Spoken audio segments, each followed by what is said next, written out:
Assalamu alaikum wa rahmatullahi wa barakatuh. Peace be on you all. As per your request, we are doing a series of presentations on the family, and in the process, we will be answering the questions we received from the members of the GDM Muslim community. Uh, for the family to be understood and to be put in a context, we need to understand what Islam says about the family. And I'm going to focus much of what I say on just basic foundation from the Quran and the traditions of the Prophet, peace be upon him. The word family in Arabic has two definitions, and this is part of the wealth of the Arabic language. The Arabic language is very wealthy. You find, for example, that the lion has about between 27 and 54 names just for one animal. And each name focuses on one aspect of the lion. So if you talk about his power, he has a name. If you talk about his courage, he got a name. If you talk about caring for his cubs, they got a name. So the Arabs used to try to be very specific and descriptive when they name something or someone. So the two words used for family in Arabic, one of them is called Usra, U-S-R-A. Usra, U-S-R-A. What does the word Usra signify? It signifies the connection. They say, for example, in Arabic, Asara, which means to captivate or to arrest as a captive. So it has a positive meaning and a negative meaning. Definitely, to be a captive, like in war or being a hostage, is negative. So that is called asir, which means a captive. Okay? But there is the other meaning from the same root. The root is asara, to captivate or to take as a captive. And the positive meaning is usra, which is that everybody is captivated to everybody else by love and connection because of the care and the compassion and the attention and the love they exchange amongst themselves. So everybody in the family is captive or captivated to everybody else. So the word Usra, U-S-R-A, focuses on the family being a captivated community, even though a small group of people, but they are all captivated to each other. They are all very tensely and intensely connected to each other. That's one meaning. So they are not connected for a benefit or connected for anything else. They are connected because they are a family. The other meaning is the word Aila, A-A-I-L-A, A-A-I-L-A, Aila, which signifies the dependent part of the family. Dependent means that some of the family members depend on others for things. We tend to call children as dependents, but not only husband and wives, but every member in the family is a dependent on the rest of the family for something. So children are dependent on their parents for all the care they need in their life. Protection, safety, security, food, clothing, attention, everything. So we call the children dependents.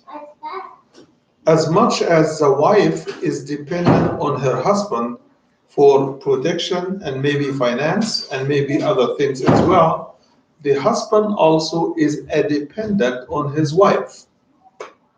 What are they dependent on? The wife depends on her husband for things that are her rights and his duties. And the husband depends on his wife for things that are his rights and her duties. So the duty of one side are the rights of the other.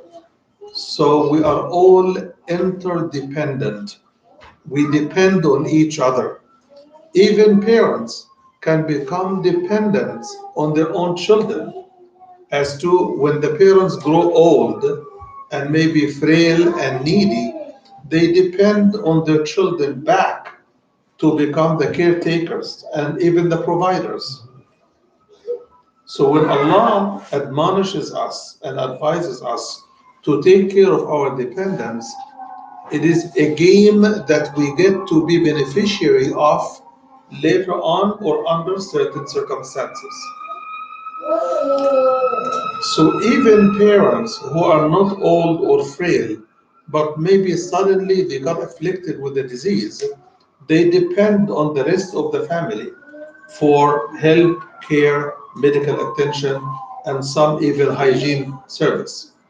So we should never look at each other as a chore or someone that is unable or incapable of serving themselves. We should be happy to be able to serve each other. So the husband should not pretend that it is his favor upon his family to provide for them, because one day he may be the dependent. Nor should the wife be desperate or unhappy because she has been doing service for the rest of the family. She should not be acting as if she is doing a favor either for her kids or for her husband. No one should use his service to the family as a favor. Allah favors all of us by giving some of us the capacity to serve and requires them to service others. So it is that concept of interdependence within the family context that makes us the family we are. So these are two concepts that the Arabic language, which is the language of Islam, would give us to give a context for what family is about and what family is for. In the Quran, Allah subhanahu wa ta'ala tells us that we men and women are created from one and the same soul, which means that one and the same material is where we all come from.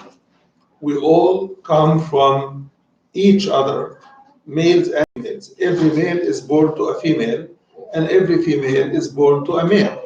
We all come from parents, fathers, and mothers. And ultimately, we all belong to Adam and Eve as our ultimate fathers and mother. So we have a root together as men and women. The significance of being males and females and being rooted in one and the same source of material of which we are all made is the fact that men should never stereotype women and women should never stereotype men. So men should never say women are or are not, or women say men are or are not. Not all men are the same, not all women are the same. So every one of us should strive to be his or her best as a husband and as a wife. And we should make this our competition. Who is doing their best and who is serving the rest more, not getting more. So the bond of marriage is really a bond of service much more than it is a bond of being served. The competition is to serve others more. That is the competition.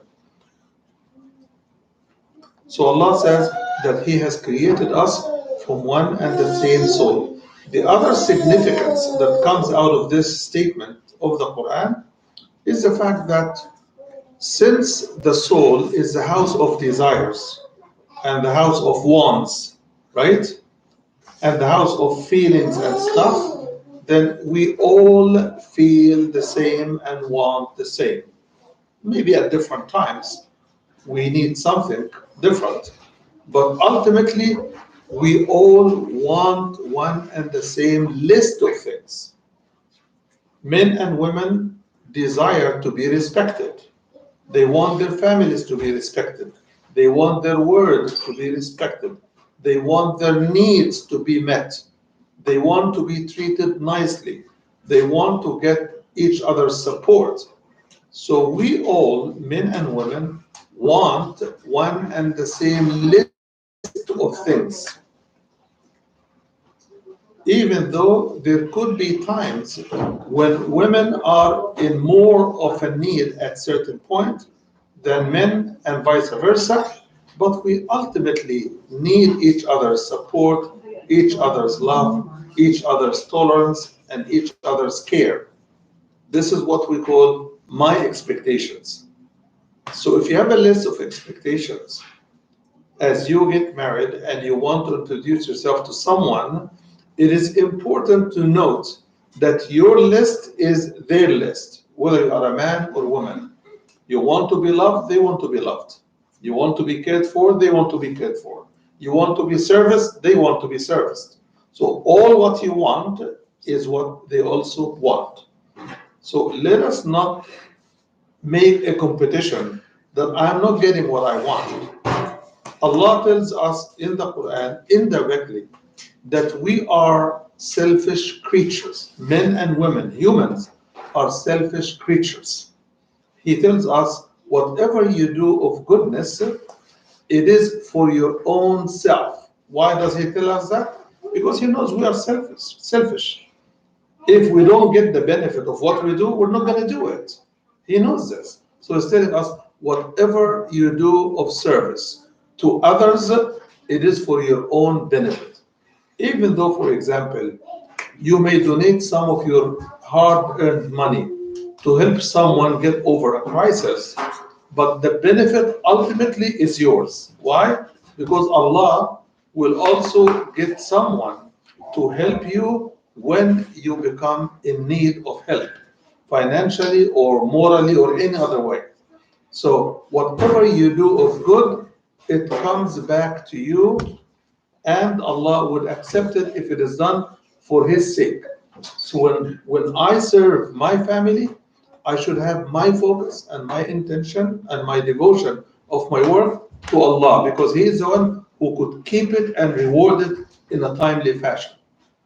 I should never do anything just to make myself or somebody else happy. I should do it to please Allah. When I do something to please Allah, Allah will let it go in the right direction and to be received well by everybody else. So I have to devote my services to Allah and only ask Allah to reward me. Because sometimes, let us be realistic, our children that we serve for 20 years on end, right? They may not be kind kids when they grow old. They may not be. So if I dedicate my service for their own acceptance and appreciation, I may or may not get what I want.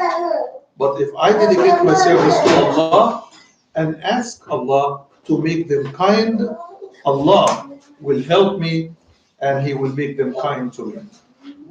But if I want to serve my husband or my wife for them to serve me back, they may or may not serve me when I want. But if I dedicate it to Allah, Allah never wastes whatever good I do. He never wastes whatever I do. So we need to be careful that our intention in everything we do, whether it is within the family context or in any other relationship, that we do it for the sake of pleasing Allah. When He is pleased, He receives our works very well, and He is the one who rewards us when we need Him the most. This is very important. Also, being made from one and the same materials, which is the soul, the bond between us is that we all come from one soul, is the fact that our emotions and our reactions to certain things are almost typically one and the same. So if somebody insults a man or a woman, they trigger them to become angry, right? When someone falls short on their duties, they trigger others to be angry with them.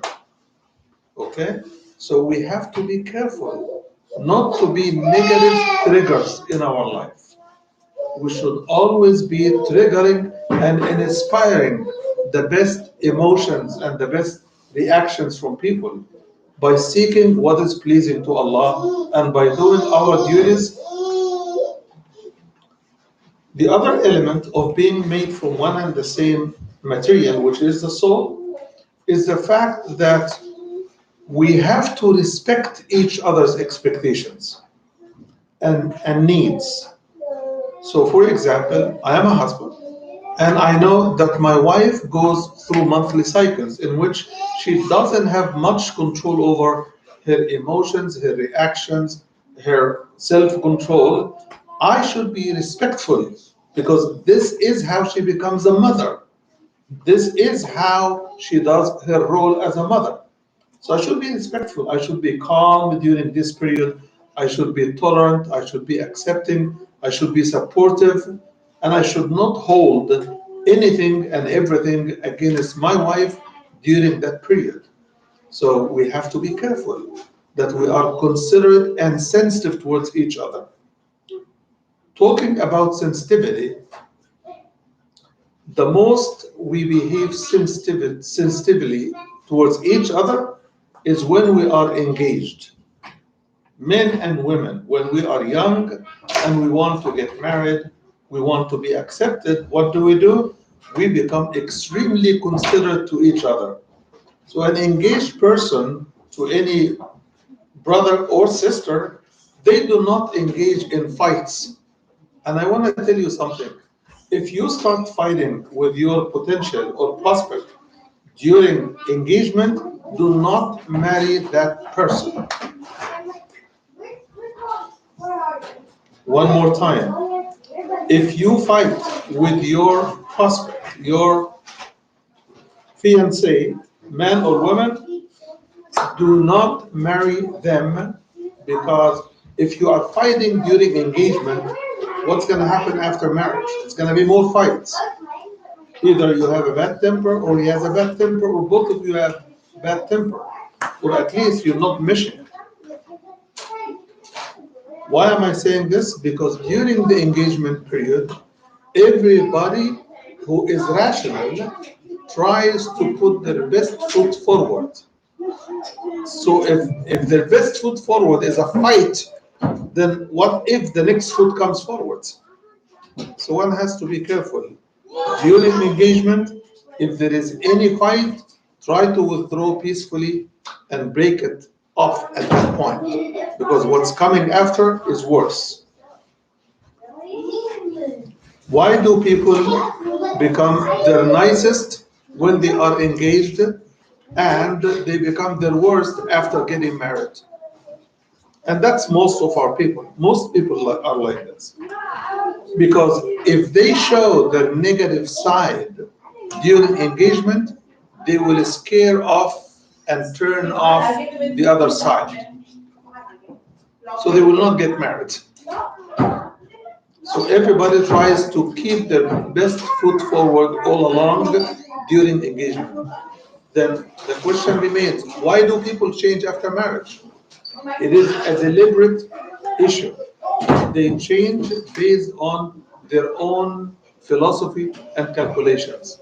So unfortunately, unwise people, when they get into actual marriage, which is after the contract, and they start living together, they say, listen, I have to be myself, as if they had a jacket and they take it off. So they act as if they were restrained during the engagement and they want to be free. And that's actually what they say. They say, I want to be myself. What's wrong with that? What's wrong with that is they forget that they were themselves during engagement, but it was their better self.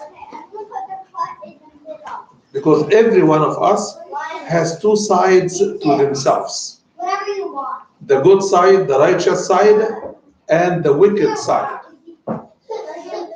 So we choose deliberately to put our best self forward during engagement, And after marriage, some people, unfortunately, they bring the other side of themselves forward and say, that's the rest of me. What should people do? They should continue to be as restrained inside the marriage as they were inside the engagement. So being myself doesn't mean I have to be the worst. Being myself is a choice. Whether I want to be my best self or I want to be my wicked self. It's a choice. And as you make that choice before marriage, during engagement, you should continue to be better. I look at the engagement period as the initial investment between the husband and the wife. So everybody puts their best contribution to the company and the partnership during engagement. And after you win what you had wanted, it is not wise that you go against the policy that made you win. Your wife already accepted you, so don't show her your worst side. Keep putting your best foot forward. Continue to be sensitive, continue to be respectful, continue to be considerate. If you are married like myself, you know that during the engagement period, we all think 10 times before we talk to each other, right? I think 10 times before I talk to her, she thinks 10 times before she talks to me. Why? We try to avoid being offensive or being aggressive or putting an issue before it should be put forward or getting ahead of ourselves. We try to be very careful. This sensitivity is coming out of the desire to succeed in convincing the other side to accept me. Is it wise now, after being accepted, that I go and change and put my wicked side forward? It's not wise. So, for the marriage to be successful, one has to treat their spouse the same way they used to treat each other when they were engaged. And if engagement period, as I said a few minutes ago, was bringing fights and quarrels and everything in bad mood, both of you, break it off. Don't complete the marriage because it's doomed from the beginning. It's going to be competitive in the wrong side of competition, and it's going to be clashes upon clashes. It will not succeed. Look for someone that gives you comfort, not pain. Look for someone that you are happy to serve, not that you are happy that they serve you. Be a giver, not a receiver. Of course, it's better that you give and take, and this is what makes marriage succeed. But even if not, at least be a giver if you want to change the other side's behavior. So, those are some very, very basic foundational points that one has to keep in mind that marriage is not about getting what I want, it is about putting in the marriage what I want. And that's why I always liken the marriage to, let us say, a box. Do you know a piggy bank? No. A box or a cup. Can you drink from a cup something you have not put in a cup? What's the answer? Oh, don't eat it.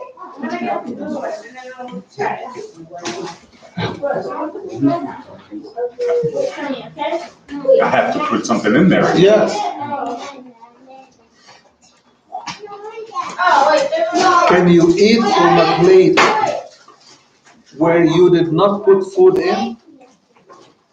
You have to put food in first and then eat. Marriage is like that. It's like your bank account. You cannot withdraw from it something you did not deposit in it. So only as much as you deposit is as much that you can take out. And definitely we know if you take all of what you put in, you become bankrupt. Your bank account will be empty. Likewise in marriage. But let us talk practically. In marriage, we do not invest money. I'm not spending on my family so that they bring me money back. I am investing in my family so that they grow. I want my kids to grow, to mature, to be independent, and to establish their own families. I'm not looking for their financial benefits for me. I want them to grow. I want my wife to be happy. I want to be accepted by Allah. That's the ultimate reward. So, if you have your own bank account and you are depositing money and withdrawing money, I do have a question now for you to answer. How do you make sure that your bank account is never empty?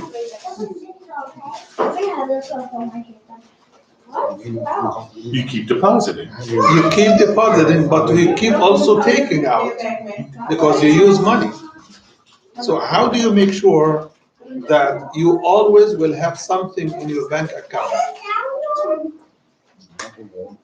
You go to work, you collect money, and then you deposit. And any other businesses that you do, you collect money and you deposit. And then after depositing my money, I also withdraw. So how do I make sure that my bank account is You not have to check your empty? balance. I have not only to check my balance, I have to make sure that I take less than what I deposit.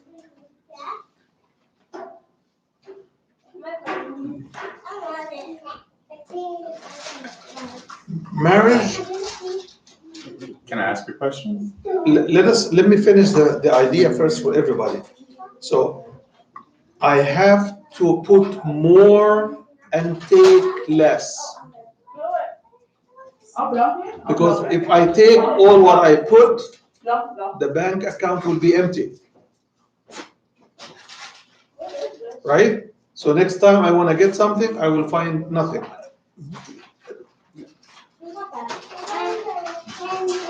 I hope this is clear. Now, the bank account I'm talking about is a joint account. So you put and your wife also puts, right? Now, how does everyone make sure that the bank account is not empty?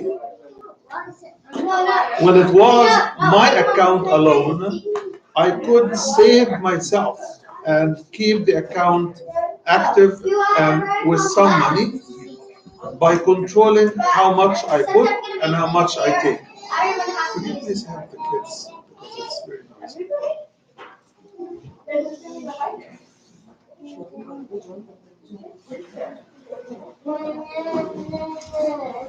Sorry.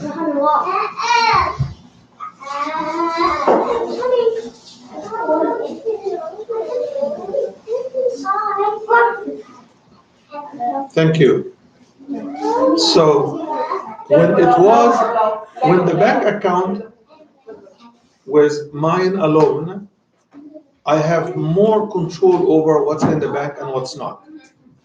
But when two hands are both putting money and taking money, how does the two of them or each one of them make sure that the account is never empty? How? You have to communicate with each other. You have to always do what you did when you were by yourself, which is to always check the balance and to always take less. But this is not enough when two hands are in the account. Because you could do this from your end, but the other spouse may be taking much more than what they put, right? and it will end up being bankrupt also. So since it is a joint bank account, we have to check with each other as to what do you need this week? What do you need next week? What do you need this month? What's your plan financially? So that we both know how much we together can take out of the bank account and how much each one of us needs. So we have to be more careful because two hands are in the bank account. Now, forget the money and the bank account and consider the following, that we're not talking about money. We're talking, for example, about love. We're talking about respect. We're talking about care. We're talking about attention. We're talking about time we spend together. We're talking about responsibilities and duties. We're talking about expectations on both sides. These are much more difficult currencies to count, right? But they are much more important than money. Some husbands in particular, unfortunately, they think that so long I put money in the account, I'm done. I don't need to spend money with my time with my wife, time with my kids, or any effort to put or raise my kids because it is hers to do it. Well, when they were very young and they needed physical service, yes, the mother has to carry them forward. But the father also has to start helping because if you get used to leave your kids 100% for your wife when they are young, you are likely to neglect them when they grow older and they need you more. So you have to help. Even with the diaper, with the breastfeeding, if you can't, then the bottle. So you have to be involved with your kids from the beginning because when they are young, they are the responsibility primarily for their mom. But it doesn't mean that the husband has zero responsibility. You have to also love your kids. You have to hug your kids. You have to carry your kids some at times. You have to wake up at night sometime when the mother cannot. So one has to be careful that you are given as an investment with Allah. Now, let us go back to the bank account of love, compassion, care, expectations, and all the rest of it. Now, if you do not put enough love, it means your spouse is not full of love. How then could you ask him to give love when he doesn't have enough for himself or herself? So to receive love, you have to give love, like the bank account when it was only yours. Give care, you have to put care. To receive attention, you have to give attention. And you only get what you put in the box. I hope that this is clear. So the point I'm trying to make is it is all in our hands to make our spouses and children happy. Don't you resort to false excuses saying my child is nuts or my daughter is very active or my wife is never satisfied or my husband is very difficult to satisfy. All of those excuses you can still deal with. I always strongly believe that all relationships in most cases are manageable and controllable from one side. As much as I believe that the bank account can always be saved by one side acting wisely, the other side will come around one day. Okay?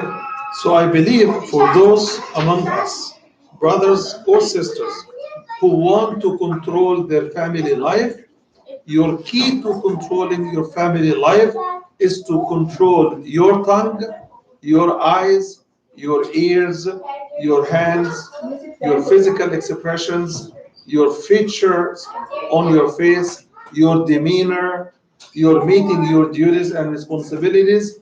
This is as much control as Allah has given every one of us. Then if the other side reciprocates, fine, you will be great together. If the other side will not reciprocate for a long time, they will deliver themselves as jerks, and the marriage is not going to continue and it's not going to work. Because it takes two to build the account, it takes two to flatten the account or empty the account, it takes two to develop the account and make it enough for each side. These are some points that I'm sharing as a foundation for a peaceful and happy family.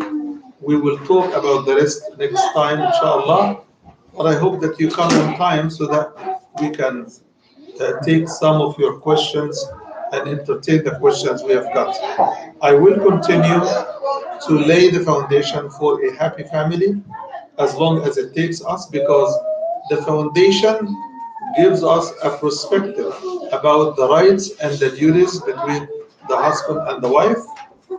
And we only spoke about one point: how much similarities we have as spouses, and how much do we have of duties and responsibilities to each other and to our whole families.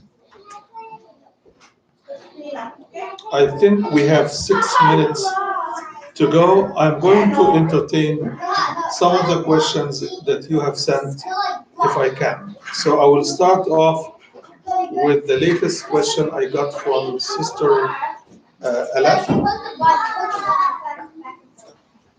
Was it you, Alaf, that sent me the question? Someone from the group has sent it. Whatever, a question came. Okay. The question was a general question. The question asks, can we name one of our children, daughters or sons? For example, a daughter named Sarah. Can we call her Sarah Sally Muhammad when her father is Muhammad? Okay, can we give her two names like Sarah Zainab Muhammad or Fatima Aisha Muhammad? Can we do that? Or the question continues, we should make a system similar to the naming system of Prophet Muhammad sallallahu alaihi wasallam. He is named after his father's name. So his name is Muhammad Abdullah. Muhammad Abdullah. Abdullah is the name of his father. So should we name our daughters in the same system? And the answer is yes. Why? Because the Quran says that even if you have an adopted child, the Quran says, call them after the names of their own fathers. A child, male or female, must be called after their father. Indeed, some countries allow double name for the child, right? Hyphen? Or No hyphen. no hyphen? No hyphen, but double name. Okay. It depends on the culture. How do they read it? How do they write it? This is all cultural. The Arabs have a different system which Islam recognizes. The system in the Islamic culture is to name the child after their father. But you could also give the child a nickname. So if you want to call a child Sarah Sally or Sarah Zainab, you can do that, but not in her official name. You can use the second name as her second name, but only unofficially, so that you can keep the lineage naming system, because this is how we know whose child is this.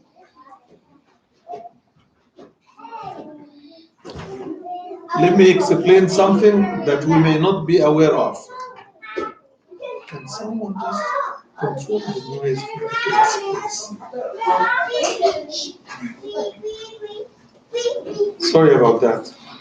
I know they want to play and everything, but it's very interfering when I want to talk and I hear the noise. So the issue I want to explain that some of us may not be aware of is the West chose a system that is different. They use the child's maiden name, which is her or his name, and then a last name to make the child belong to the family. And there is a reason for that. The reason is, unfortunately, and I'm not saying this with any blame or rebuke or anything, every society has its own system, but their culture is different. The culture in the West is they allow boyfriends and girlfriends. They allow premarital sex, and there is nothing to blame people for it in the law. Okay? So if a mother gives birth to a child, then she gets to tell the authority what name does he have and what name he belongs to. Okay? This was the system in the pre-Islamic Arabia. In the pre-Islamic Arabia, people who lived like a Western lifestyle, they used to do the same. The mother who is working in the premarital sex industry, they have several marital relationships outside of marriage. And when a child comes, they choose which of the men will be his father. And nobody could tell him no, and he could not refuse. This is a system that Islam dropped off and rebuked and said that child has to be named after the specific father, and no child should be given the indignity of being born outside of the wedlock or the marriage. I hope that this is clear.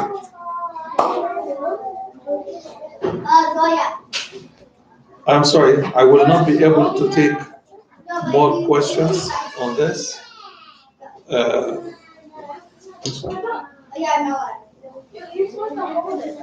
Not today, but if you have a question, forward it to me through Sister Andalib or Sister Alek, and I will take care of it next time, inshallah.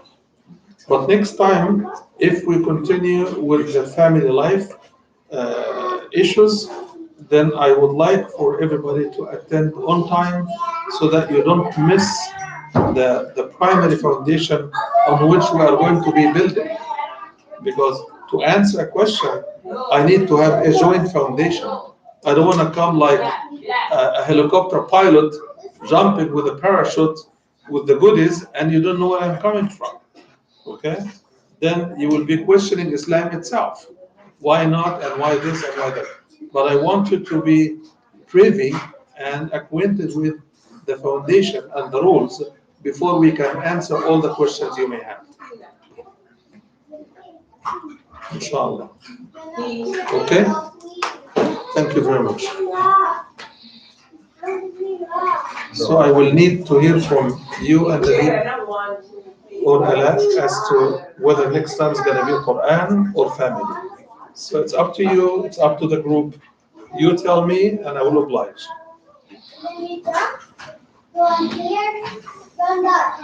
Thank you, thank you. That's Thank you, yes, yes. Thank you. Any shares in the